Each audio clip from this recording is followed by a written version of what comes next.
안녕하세요. 프리클래스 통합사회 강사 김승범입니다. 자, 오늘도 통합사회 시간이 돌아왔습니다. 자, 오늘 들어갈 내용 14강 세계화에 따른 문제점입니다.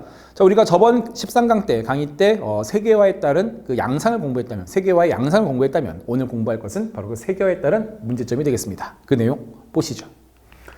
자, 첫 번째 문제입니다. 자, 세계화에 따른 문제 아시겠죠? 자, 첫 번째 국가 간 빈부격차. 빈부격차란 단어를 모르는 우리 친구들은 없겠죠? 그렇죠? 자, 의미를 보시면은요, 부에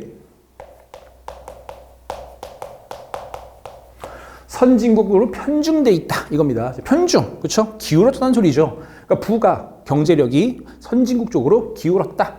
됐죠? 내용 보실게요. 선진국과 개발도상국 간 소득 격차 증가. 정말 특별하게 이해할 거 없죠. 소득 격차 증가. 그 다음에 국가 내 소득 격차 증가하고 나와 있습니다. 자, 그럼 일단 원인부터 보겠습니다.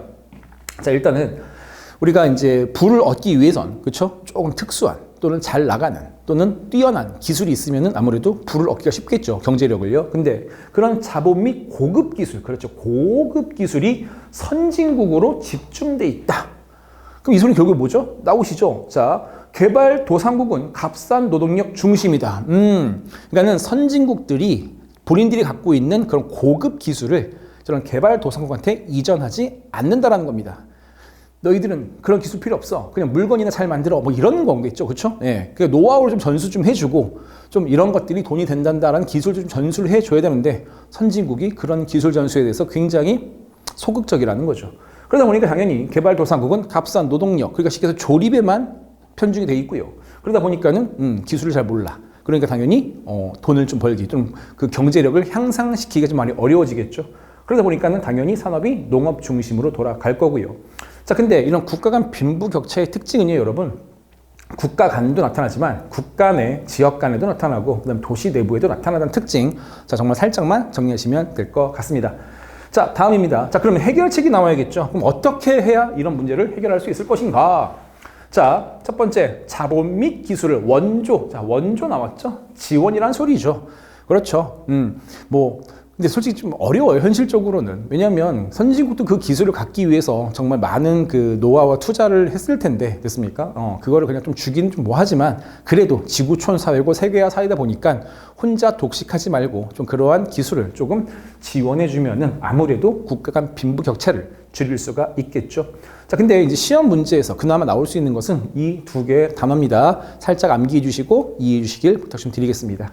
자, 윤리적 소비하고 나와 있죠.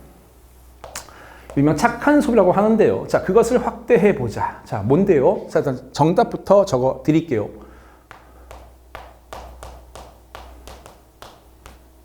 공정무역?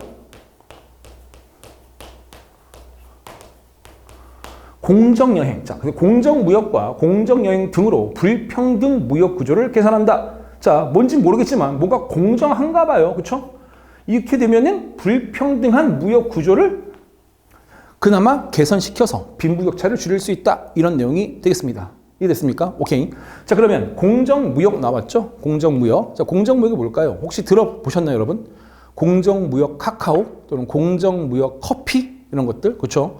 그러니까 우리는 그 개발도상국, 그 해당 국가 사람들에게 정당한 대가를 지불하고 커피를 갖고 옵니다. 또는 카카오 원료를 수입합니다. 이런 게 바로 이제 공정무역이거든요. 보통 선진국의 대기업들이 개발도상국의 어떤 그 노동력을 이용해서 그 값싸게 어떤 카카오라든가 그 다음에 어떤 그 커피 원두를 삽니다. 사와서 그거를 이제 물거나 상품화 시킨 다음에 바로 우리 같은 나라에 그냥 비싼 가격으로 물건을 팔죠.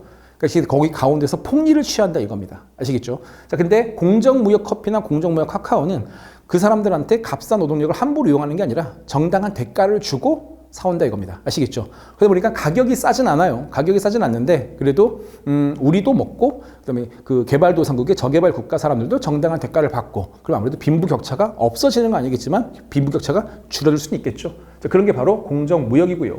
공정여행도 비슷한 개념입니다. 아시겠죠? 보통 여행을 간다는 것은 그렇죠? 좀 소득이 좀 있고 시간적 여유가 좀 있어야 갈 수 있겠죠. 그러다 보니까 자연스럽게 선진국에서 좀 개발도상국 쪽으로 여행 가는 경우가 많은데 보통 이제 즐기러만 보통 우리가 여행 많이 가지 않습니까? 네. 그래서 거기에 뭐 즐기기만 하다 보니까는 환경도 오염시키거나 뭐 여러 가지 나쁜 것들을 조금 우리가 뿌리고 좀 오는 경우가 많은데, 자, 공정 여행은 바로 우리만 즐기는 게 아니라 그 해당 국가, 저개발 국가 또는 개발도상국 사람들도 같이 윈윈할 수 있는 그런 여행, 바로 착한 여행이 되겠죠.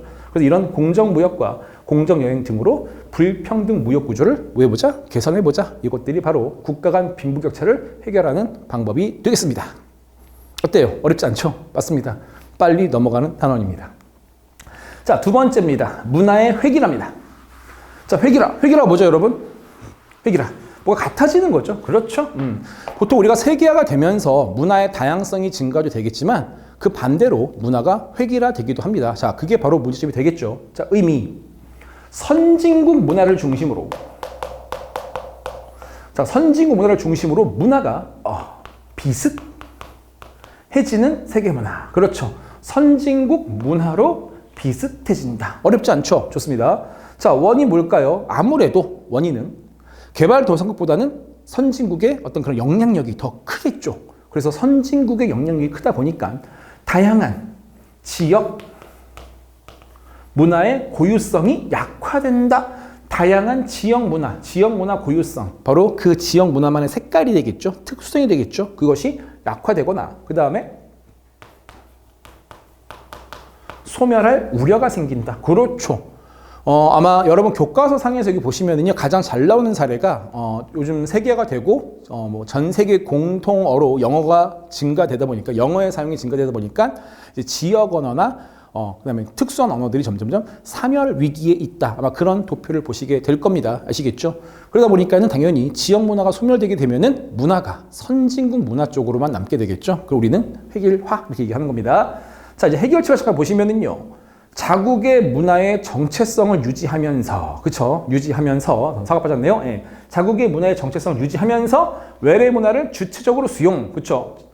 자국 정체성 유지, 그 다음에 외래 문화 주체적 수용. 됐습니까? 그럼 우리가 7단원에서 공부했던 내용 중에 어떤 문화 공존이라든가, 그 다음에 문화 융합 정도의 내용이 들어갈 수 있겠죠? 좋습니다. 그런 노력이 필요하다. 이게 바로 문화의 획일화의 해결책이 되겠습니다. 됐습니까? 좋습니다. 자, 그 다음에 세 번째 문제죠.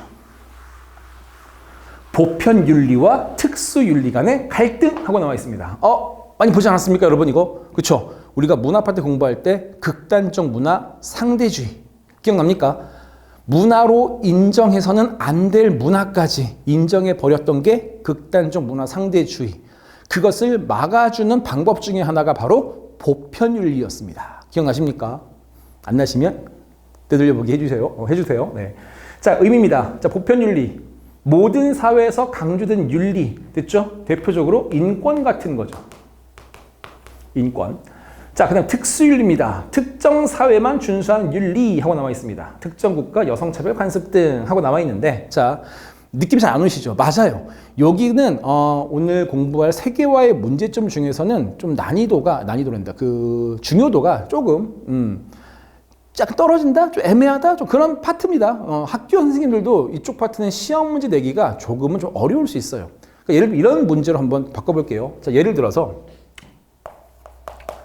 자, 1994년에 실제 있었던 일입니다. 1994년에 싱가포르에서 자, 싱가포르죠. 자, 여러분 싱가포르는요, 형벌 중에 아직도 태형이라는 게 남아있어요. 태형. 혹시 태형 아십니까? 맴매. 때리는 거. 알겠습니까? 자, 싱가포르에서 미국 청소년, 미국의 10대 청소년들이 좀 과하게 놀았나 봐요. 그래서 차량도 파손시키고 공공기물을 파손했는데 싱가포르 법정에서 그 미국 10대 청소년들에게 태형을 선도합니다. 아, 태형. 맴매를 주겠다는 거죠. 그랬더니 미국 정부는 태형에 반대하면서 항의를 했습니다. 지금 21세기에 말이 되느냐. 94년이니까 20세기네요. 예. 20세기에 말이 되느냐. 사람을 때린다는 게, 어느 시대적 형벌이냐. 하지 마라. 그리고 우리 자국민이다. 뭐 보상해 줄 테니까 때리지 마라. 그래서 미국 정부는 싱가포르 정부에게 태형에 반대하고 항의를 했습니다. 근데 싱가포르 정부는 결국에 그 10대 청소년들에게 태형을 집행했지요. 됐습니까? 오케이. 자, 그러면 시험 문제가 여기서 어떻게 주로 좀 출제가 되냐면, 자, 그러면 여기서 이 미국 정부의 입장은 뭐였습니까? 태형에 반대했습니다. 왜 반대했죠? 인간의 존엄성, 그쵸? 자유와 평등, 생명 존중에 위배되기 때문에, 쉽게 얘기해서 인권에 위배가 되기 때문에 반대했죠. 따라서 미국 정부의 입장은요, 이렇게 시험에 나오겠죠? 입장은요, 보편 윤리를 강조한다, 이겁니다. 보편 윤리 강조. 됐습니까? 그에 비해서 싱가포르 정부는, 이걸 원을 해볼게요. 자, 결국 태형을 집행했죠. 태형을 집행했으니까 따라서 싱가포르 정부의 입장은 뭐겠습니까? 우리는 필요 없어. 우리는 태형이 있고 태형은 정말 효과가 좋아. 너희 그 10대를 좀 혼나야겠어. 그렇죠. 바로 특수 윤리를 강조한 입장이다. 시험 문제 이렇게 나올 확률이 좀 있습니다. 아시겠죠? 조금 이게 애매하지 않습니까? 무슨 내용인지 알겠는데 시험 문제를 좀 깔끔하게 내기에 어렵다 보니까 주로 이제 어느 사건을 갖고 와서 그 사건에서 보편윤리를 강조하는 입장인지 아니면 특수윤리를 강조하는 입장인지 이제 그런 문제로 출제될 수 있으니까는요. 살짝만 정리하실 단원이 되겠습니다. 자, 그래서 그 모습 보시면은요. 그렇죠? 인간 존엄성의 보편윤리와 아까 미국 정부 입장이죠. 그렇죠? 그다음에 자국 규범 우선 바로 싱가포르 정부의 입장이죠. 바로 충돌. 자, 세계화가 되면 될수록 이러한 현상이 더 크게 또 많이 나타난다는 소리입니다. 또 하나의 사례가 있는데요. 또 하나의 사례. 바로 난민 문제죠. 난민. 많은 사람들이 난민 문제, 그렇죠. 얼마나 좀 본국의, 그쵸. 본국의 어떤 정치적 불안 때문에 조금 더 안정화된 사회를 위해서, 그쵸. 삶을 위해서 다른 나라로 이렇게 오는 망명자들 아닙니까? 그쵸. 그래서 어느 시각에서는 야, 이들도 분명히 사람이고 존엄한 존재인데, 그쵸. 존엄한 삶을 위해서 왔으니까 난민을 받아주자는 입장인데, 또 그렇게 말씀하시는 분들이 근데 또 우리나라는 좀 아니다. 뭐 이런 게 좀 있죠. 왜? 아무래도 이분들이 많이 오시다 보면은 나라가 좀 혼란해지겠죠. 그것도 일정한 보편윤리와 특수윤리 간의 갈등이라 보시면 되겠습니다. 아시겠죠? 자, 그래서요. 그 원인을 잠깐 보시면은요. 세계화에 따른 국제 이동 증가와 그에 따른 서로 다른 문화 간 접촉이 증가되면서 나타나는 현상이 되겠고요. 그에 따른 해결책 역시 간단합니다. 보실게요. 솔직히 이거 정말 완벽하게 해결책 있는 사람 있으면은요. 여러분 노벨 평화상 받을 수 있어요. 아시겠죠? 그러니까 그냥 좀 형식적인 이야기다라고 보시면 되겠습니다. 보편윤리 존중과 특수윤리 간의 조화. 그러니까는요. 저 조화를 잘 시키는 사람이 있으면 노벨 평화상. 알겠습니까? 그냥 여러분은 조화를 이루면 되겠구나라고 좀 약간 상투적으로 기억하시면 될 것 같습니다. 자, 그래서 특수윤리를 존중하되 인류의 보편적 가치를 무시하는 행위까지 특수윤리로 인정해서는 안 된다. 그렇죠? 우리가 저번 그 7강 때 공부했던 극단적 문화 상대주의 지양이죠. 지향이 아니라 지양. 맞죠? 그 다음에 갈등의 평화적 해결 노력이 필요하다. 자, 요게 바로 보편윤리와 특수윤리 간 갈등 해결책이 되겠습니다. 좋습니다. 자, 이제 문제풀이 바로 보시죠. 자, 지금 이 문제는요, 이번 강의 아니라 바로 저번에 13강에 공부했었던 세계와 양상에 관련된 가장 대표적인 문제고요. 아마 여러분 학교 시험에서도 충분히 보게 될 문제가 되겠습니다. 자, 지도는 땡땡 기업의 기능별 공간적 분업을 나타낸 것이다. 이 기업은 기능별로 공간적으로 분업이 나타났대요. 다국적 기업이구나. 그쵸? 왜 기능별로 공간적 분업을 했죠? 당연히 이윤 증대를 위해서죠. 자, 이에 대한 설명으로 옳은 것은, 자, 옳은 것은입니다. 자, 단 A씨는 본사, 연구소, 생산 공장 중 하나다. 자, 맞춰보라는 거죠. 자, 지도가 잘 보이시는지 모르겠습니다. 자, 잠깐 표시 좀 해드릴게요. 자, A는요, 여기 별표를 해놨는데, 별표가 여기 딱 한 군데 찍혀 있습니다. 됐습니까? 자, 그 다음에 B를 보시면, 파란 색깔 세모로 되어 있는데요. 자, B가 주로 몰려있는 데가, 자, 여기 지금 유럽 지역에 좀 많이 나가 있습니다. 유럽 지역. 그 다음에 여기 미국. 미국 여기서도 캘리포니아 이쪽 지역이거든요. 여러분, 그 MIT 아십니까? 실리콘밸리. 그런 데가 좀 몰려있는 데가 바로 이쪽입니다. 자, 그 다음에 여기 네모는 판매지사. 네모는 이미 데이터가 나와 있고요. 판매지사로. 그 다음에 C네요, C. C가 주로 몰려있는 보니까는 중국 쪽에 많이 몰려있고 C가 그 다음에 여기 동남아시아 지역에 C가 몰려 있습니다. 됐습니까? 자, 느낌 오시죠? 네. 자, 따라서 A는요 별표 하나밖에 없는 건데 바로 여기 있습니다. 됐니? 자, 그래서 우리가 A는 본사가 되겠고요. 자, 그럼 B는 뭐가 될까요? B는 주로 유럽 지역, 선진국 지역이 좀 많이 나가 있죠? 그렇죠. 선진국은 아무래도 뭐가 많이 발달되어 있습니까? 연구소라든가 대학, 시설이 많이 발달되어 있겠죠? 따라서 B가 연구소가 되겠네요. 자, 그 다음에 C는요, 지금 뭐 전 세계적으로 많이 퍼져 있습니다. 있는데 주로 밀집된 데를 찾아줘야 됩니다. 아시겠습니까? 다 퍼져 있다고 보지 마시고, 주로 밀집된 지역을 봤더니만 중국이라든가 동남아시아에 몰려 있죠. 그렇죠. 중동이 아니라 중국이랑 동남아시아. 됐습니다. 따라서 C가 생산 공장이 되겠네요. 알겠다. 자, 됐습니다. 이제 다 데이터는 나왔죠. 자, 근데 조금 더 추가를 해드린다면 이 생산 공장은 아무래도 값싼 저렴한 노동력이 있는 개발도상국에 나가 있는 경우도 있지만, 자, 주로입니다. 주로. 근데 선진국에 입지하는 경우도 있습니다. 만약에 생산 공장이 선진국에 만약에 입지를 한다면 이유는 뭐였죠? 혹시 이게 나올 수도 있어요. 알겠습니까? 자, 바로 무역, 장벽, 극복을 하기 위함이다. 일명 시장 개척이라고 얘기하죠. 됐습니까? 살짝만 정리해 주시길 부탁드리겠습니다. 자, 가볼게요. 자, A. 본사는 판매지사보다 공간적으로 더 많이 분산되어 있다. 본사가 분산될 이유가 없죠. 본사는 말 그대로 헤드쿼터, 본부 하나인데. 알겠습니까? 오케이. 틀렸고요. B는 연구소네요. 대체로 종사자의 평균 임금이 저렴한, 아니죠. 여러분, 연구소입니다. 고급 기술을 다루는 사람들인데 고급 인력이죠. 고급 인력. 됐습니까? 저렴한 곳에 분포할 수가 없겠죠. 자, 그 다음에 C입니다. 생산 공장이네요. 주로 연구 인력의 확보에 유리한 지역에 입지한다. 이건 C에 대한 설명이 아니구나. 이게 바로 B에 대한 설명이 되겠네요. 아시겠죠? 자, 4번. C보다, 생산 공장보다 B, 연구소가 입지한 국가의 기술 수준이 대체로 높다. 그렇죠. 대체로 높다. 그렇죠, 여러분. 아무래도 이쪽 지역 국가보다는 대체적으로 유럽 지역, 독일, 프랑스, 영국 이쪽 지역 기술이 높겠네요. 정답은 4번. 5번. 주로 경영 및 관리 기능을 수행하는 곳. 자, 경영 및 관리 기능을 수행한다. 바로 어디입니까? 본사가 되겠죠. 그렇죠. 그럼 따라서 B가 아니라 어디? A다. 이렇게 바꿔주시니까 틀렸습니다. 정답은 4번. 자, 다음 문제 바로 보시죠. 자, 문제를 보시면은요. 자, 이것은 오늘 공부했던 세계화 양상에 따른 바로 문제점에 대한 문제가 되겠습니다.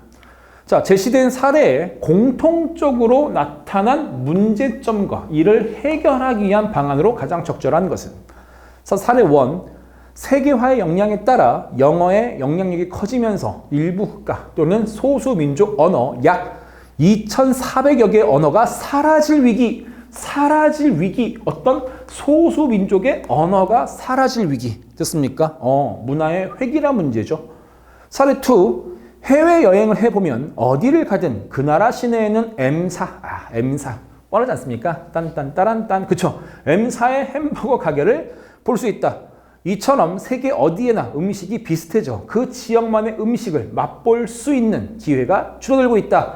그 지역 음식 맛볼 수 있는 기회 줄어들어. 됐습니까? 오케이. 자, 공통적으로 나타난 문제점 바로 나왔죠? 뭡니까? 바로 문화의 획일화가 되겠네요.